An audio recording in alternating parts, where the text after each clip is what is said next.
Welcome to the Land to Lots podcast, powered by Launch Development Finance Advisors. And now your host, Carter Froelich. Hello, everybody, and welcome to the Land to Lots podcast. Today, I have the distinct pleasure of welcoming to the show John Cecilian and Phil Warland. They are the co-founders of the Cecilian Partners. And Cecilian Partners is providing new innovative technology to the master plan home building arena.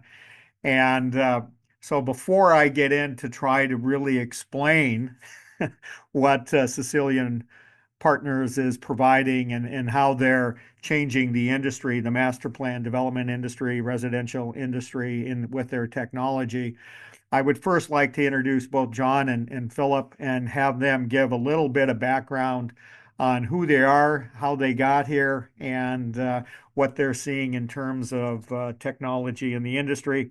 But first, John, welcome. Philip, Carter, welcome. And maybe you could give a little background to yourselves and just tag team it a bit. Sure, we can do that. No problem. Good morning. Excited to be here. I'm John Cecilian. I'm the CEO and co-founder of Cecilian Partners. What we do is sort of hard to explain in a soapbox kind of way, but I'll try to keep it brief. We started this business back in 2019 with the aspiration of really transforming the buying experience for home buyers and future residents of master plan communities through what we call data, technology, and human capital. These sort of three pillars of the stool that will really change how we think community developers and home builders will put lots and homes on the ground and create sort of a new sense of that kind of new home sector. It's been a wild ride. It's been really exciting for us. Phil, go ahead. You can add a little color if you'd like. Yeah, sure. Well, I'm Phil Warland. And, my entire career prior to Cecilian Partners was focused around helping companies figure out how digital technology would help them do their business better and a little bit differently. And I think, we'll dive into it, I'm sure, in the course of the podcast. But, when John and I were talking about this business and starting this back in 19 and me coming to join him, there was a study done by Harvard Business Review and I think McKinsey, and it ranked real estate development as the least far in their adoption of digital technology behind, noted innovators like agriculture. And I think it reflects kind of our reason for being, which is that this is an amazing industry full of people who are transforming the world that we live in, literally. But there's a huge amount of opportunity to introduce digital technology into that process, make people more efficient, and honestly unleash some of the creativity of the great minds that are thinking about this to do things that are really important for people's day-to-day lives and the overall country as a whole. And so I think that's what gets me going every morning and excited about this. Great. And before we dive into some of the detailed questions, I need to set the table for your expectations as well as our audiences in terms of my technical expertise. So I'm going back to 1982 right now, and I'm in public accounting, working for a big 8 accounting firm.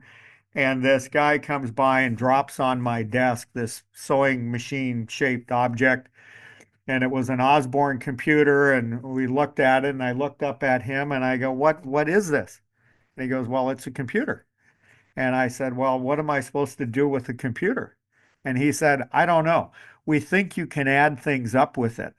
And I said, I don't need a computer to add things up with. I have a 10 key. So this is the level of questions you're going to be getting today. That's fine. That is, Yeah. I think, a perfect use of euphemism. Yeah. For the category in which we serve. So that's totally fine. Yeah. And Phil, to what you said, I was thinking about this today in prep for our call. The home building industry, and I used to frame houses when I was in high school as well.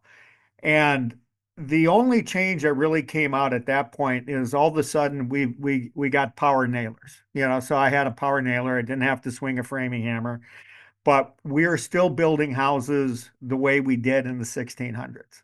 I mean, and everybody's, maybe we get the prefab, maybe we get the modular, maybe we can build them in a factory. But to your point, our industry has been one that has not really adapted. And we're seeing that change now. And I think you guys are on the forefront of doing that. And when in prep for this, I looked at your website and it said, our secret sauce is to change the industry. And so I want to talk a little bit about that. But in 2019, what was the friction point that you were seeing that with your experiences, Ooh, you said I can make a difference, and let's come yeah, together to make a difference. Carter, let me answer that first. I want to make sure it's clear. So I grew up in and around the category. So I really very much had a front row seat, understanding the dynamics and the pain points for both master plan community development and home building. My mother, Kathleen, owned a strategic marketing consultancy that was in business for over 30 years, serving the exact same kind of cohort of business that we serve today.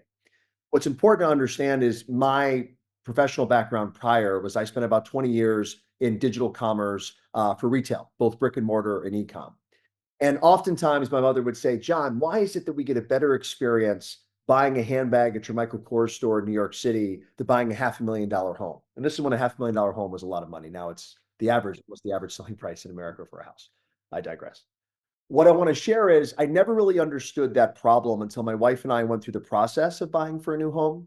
And what started in 2019 actually started back in 2013 with this notion of how much friction there is for a home buyer to go through the online sales experience, the in-person model experience, how data is collected on you as an aspiring buyer, and why those things are so frustrating and maddening. And no doubt they should be fixed. I was the product of two layoffs over the course of 18 months that very much allowed me to say, okay, the business gods are saying it's time. It's time to become an entrepreneur. It's time to pursue this idea of fixing the problems in a space that are very similar to retail in a variety of ways. And in turn, Phil and I joined together. We became operational in June of 19.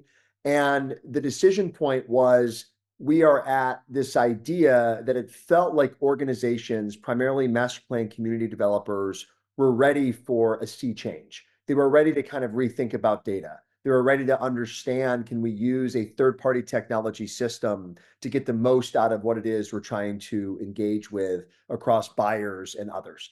And I think it was just good timing. And then naturally, not to celebrate the pandemic because it was a terrible thing. But as you know, better than most, the pandemic created sort of these tailwinds where all of a sudden the way in which people shopped for and bought homes was digital.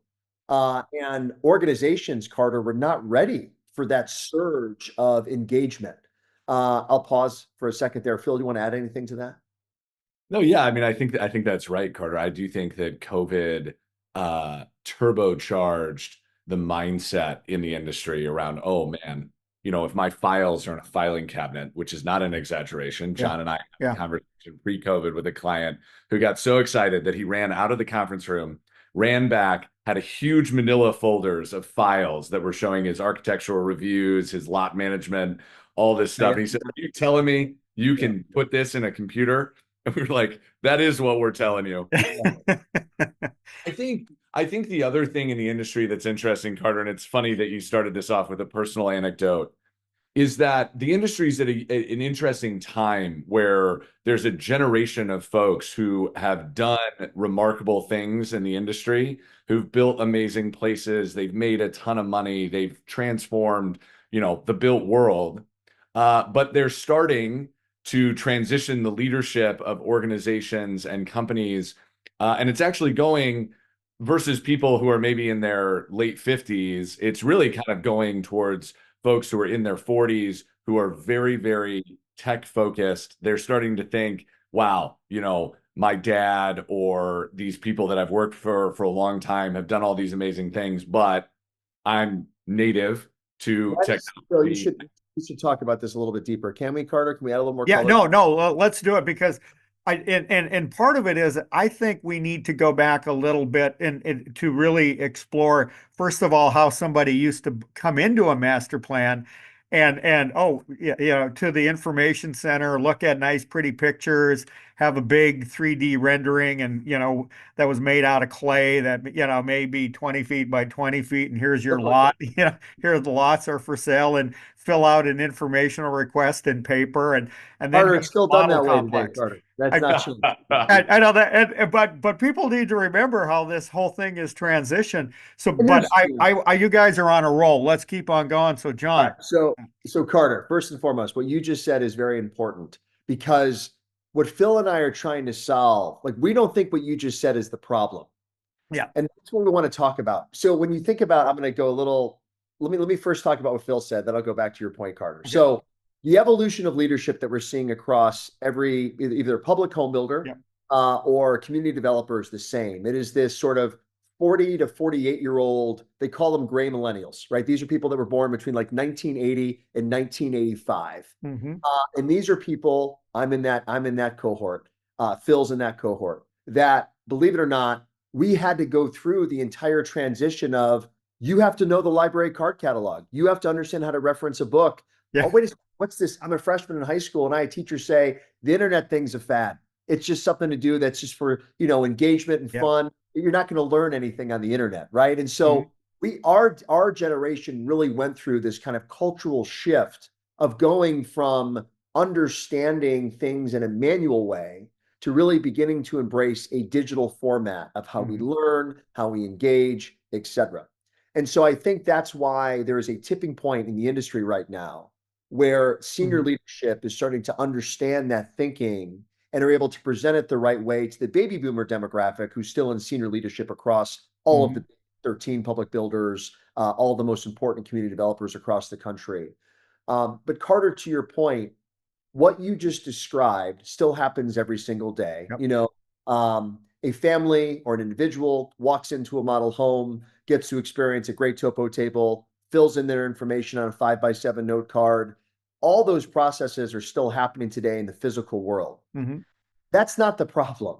yeah, The problem is that there's not a process that allows the way in which data is captured yeah, to be standardized and then maintained and kept in an environment that can be you can go back to and reference. yep, And so what happens is you've got multiple regional vice presidents across the country. Let's use home building as an okay, example. And the experience you have across different regions are going to be non-standardized. You're going to walk into a model home or a spec home or a trailer that has a topo table that tell the story of what's to come through phases and amenities, et cetera. And that's going to be collected in different ways. And then a builder sales rep is going to take a stack of those note cards and they're going to input them into a CRM. uh-huh, Now you have double duplication. You've got John and Jane Smith that are inputted here. Now they're put into the CRM. Then at the same time, the same John and Jane Smith are going online for an online experience uh-huh, to book another appointment at another model home in a different neighborhood in a different area. okay, We're not tying together that data. So now a builder sales rep or a marketer has John and Jane Smith on the physical card of where they attended and the other two areas that they made an appointment to go visit other sites. hmm, The problem is we're not tying that together. okay, The idea of the XO, our flagship product, is about recognizing how all of that comes together. So if you're a marketer and you're spending millions of dollars a year to generate foot traffic to your hmm, welcome centers and model homes, you understand the metric that everyone talks about in our category, as you know, is conversion. yep, What is it mean for traffic? We paid $100,000 this year for billboards in the major highway to drive people into the model home center. What is that converting into? Carter, nobody can give you that yeah, answer. yeah, Why? Because no one's collecting the data in a singular way. It's yeah. fractional or disparate. Does that make sense what I'm Yeah, saying? yeah, absolutely. So we started this conversation out going, how do we make the Michael Kors retail brick and mortar experience? I'm just using that as Sure. a and bring that into the master plan, the home building industry, and that started to lead to your XO product, Maybe you could describe initially what the XO product is, what it does, and then I'd Yeah. like just to give our listeners a feel for Yeah. that if we're going to be discussing it, and then we'll dig deeper. So Phil's our chief product officer. I want to start off with how the XO was built Yep. and then what Phil's brain did to get it where it is today. Is Are that you fair? sure we want to go there, talk about Phil's brain? We'll try. Maybe Okay. not, but maybe Try. we'll see how it That's goes. a good Try. thing, Phil. Um, If it gets too weird, let's just cut me off. Yeah. So what's so important to understand? What's so important to understand? And I want to give full credit to Republic Property Group, regional developer out of Dallas Fort Yep. Worth, and Tony Ruggieri and Jake Wagner.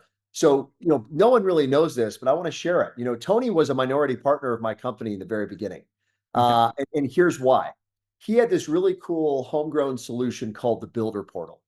And the Builder Portal was built because for the first time, RPG was working on a really dynamic master plan called Walsh Ranch. Yep. No, Walsh well, Ranch is going to have 17 production home builders building in this master plan. yeah. And in Tony's mind, he was like, oh my God, how am I going to manage 17 builders, a 500-page pattern book where anti-monotony is really, really important? How am I ensuring that we are going to get a best-in-class experience for our home buyer and the dream home that they want to build is going to be able to go on that lot correctly, whether you're a Dries Homes or a Mattamy Homes or what have you? And when he and I started on this conversation together, I saw an opportunity that baseline product could really evolve. And I know if I brought somebody in that could help build this together and my co-founder, Phil, with that digital mindset, there was evolutions of the product that we could do that could be thrilling. And so it was a very known problem. One, communication and efficiency. How do we ensure that the builder and developer are working together the right way and they're not waiting on phone call or email approval? One, two, pricing. As a developer, I want to understand the average selling price in my master plan, and I want to know that at the click of a button, not at picking up the phone and calling 17 builders to figure out what works. Three, elevations, right? Is it elevation A? Is it elevation B? Is it a 60 foot? Is it a 75 foot? What is it that I know that's selling? What are people buying? Is three. And four, I want people to get their dream home with a level of guarantee. Here's what I mean. If we have a very strict pattern book and anti-monotony matters, that beautiful Dove Gray home can't be built next to another Dove Gray home. We have to ensure there's a level of balance. And so one of the things in the first kind of iteration of the Builder Portal was this idea of an anti-monotony engine, which since we have evolved and it's remarkable, and Phil's going to talk about that in a second. Those are the big four that were so important to ensure the experience was perfect. Phil, go ahead. Yeah. I mean, Carter, I think I just build on that. What's funny, and I think it's a lesson for the industry, is when you think about great physical experiences that have a digital component like Disney World Yeah. or some of the retail groups, the reason that's able to be delivered in the way that it's able to be delivered is that there's been a huge amount of investment in the background in a consistent source of truth of data.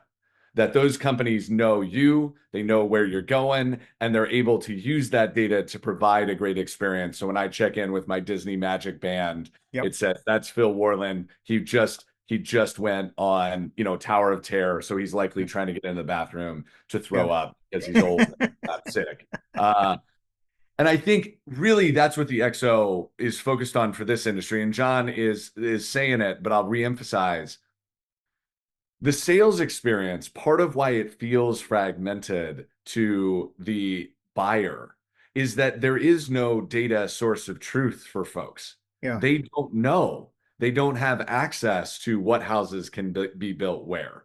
They don't know what's in the CRM, right? Because it's not acceptable to them to have those conversations. And so the XO was at the Builder Portal stage, and now even more is about what is the source of truth, especially in master plan community developments where you have developers, you have in some cases, like an authority board or a municipality that's involved. You have multiple builders. Those builders all have different sales reps.